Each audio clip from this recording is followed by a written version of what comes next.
In recent years, Hawaii high-technology businesses have flourished as a result of Act 221.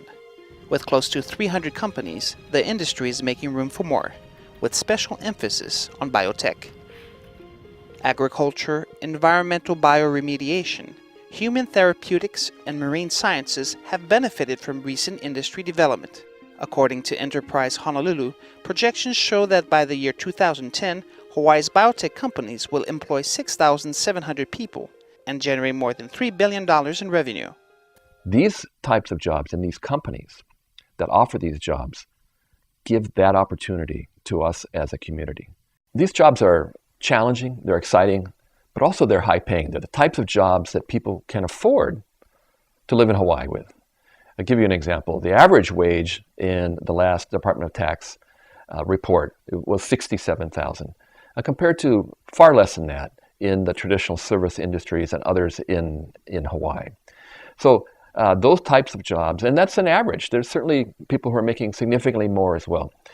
Those are the types of jobs and types of incomes that people need to have to stay in Hawaii. Hawaii is a great place to do biotech because it's a low impact. There's not a lot of waste a lot of the time. Most times it's a full circle. I think that the more people that show success here, the more people will want to come. A lot of people say we lack infrastructure. I'm not going to lie, we do lack infrastructure, but I think more companies that actually build stuff here, we can do shared practices and we can utilize each other's resources.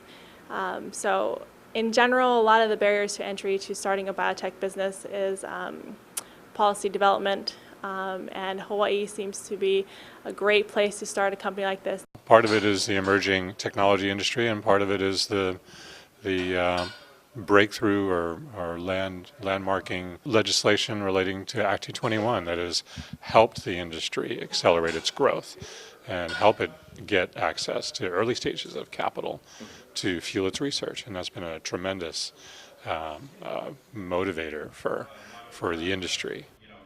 World-renowned expert and former consultant to the tech industry in Ireland, Dr. Richard Harris believes that with the proper economic policy, which supports scientific research, Hawaii can become a major player in the world's biotech market.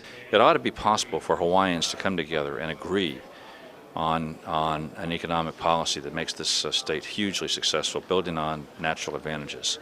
It ought to be possible to agree on education as the underpinning activity that's going to leapfrog different states across the world into leadership positions.